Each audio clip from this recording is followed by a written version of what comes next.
can almost guarantee you right now that you haven't heard of this upcoming game called Hyperspace, yet it's been in development for a really long time now and actually looks very exciting and full of awesome gameplay features. It doesn't have a Steam page at all, it doesn't have any official gameplay and Twitters, so all you can find are tidbits of gameplay here and there on their Twitter and Discord.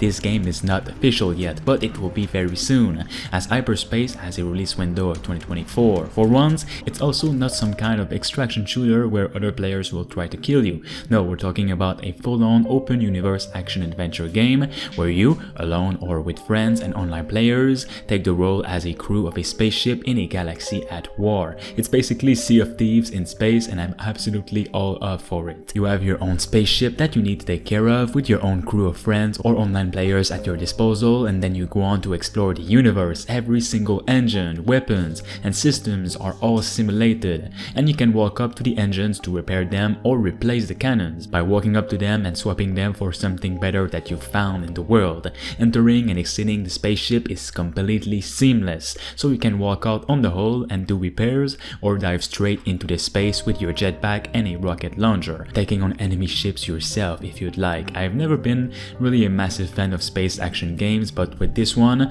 I just feel it is completely different because of all the gameplay features that it offers and the adventures that you can have. And this one game is also being created by a developer from DICE of Battlefield and lead game designer of A Way Out and It Takes Two. It's not a game made by some random guys, so let's get right into it without wasting time. Hyperspace is a blend between role-playing and action-adventure where several players play different roles on the bridge of a Star Trek style ship. The game world is a very old universe where civilizations have come and gone. It's filled with old tales and much mystique. The heroes in-game are a remnant of an old tribe still clinging to their freedoms in the Outer Rim. The game is centered a bit around co-op, so you'll need your friends quite a lot to progress, but you can do it all alone. During an emergency or firefight, you will need to have someone flying the ship, for example, someone manning the turrets, and then one or two people will need to keep an eye on components failing, fires erupting, and keeping the ship intact. But there's complete freedom in how you want to tackle the problem. You can also leave the player's ship armed to the teeth with handheld anti-ship weapons, grappling onto the larger enemy ships and blow them up on foot. Your ship will need better engines over time, better weapons, better sensors, and armor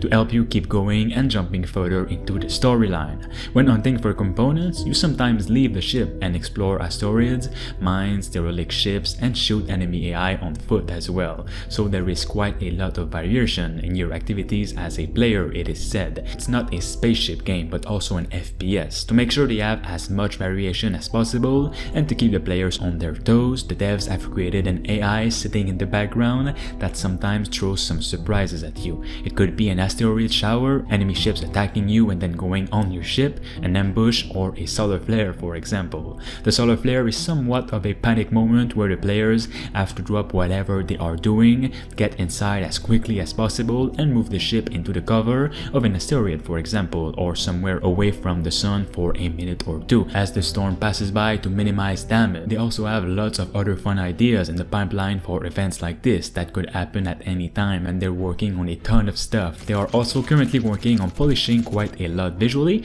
to make the game more presentable to the public when it is actually official. The solar flare is one example of that, which has been looking quite pale and boring for some time, which they plan on upgrading that and go beyond it. They are also dead focused on balancing and making the game stable, so they can, as soon as humanly possible, have builds that they can share with the community and collect feedback. The best way to follow them is on their Discord channel, which I will share the link in the description. Make sure you guys like the video right now for more on this game and subscribe to stay tuned, of course.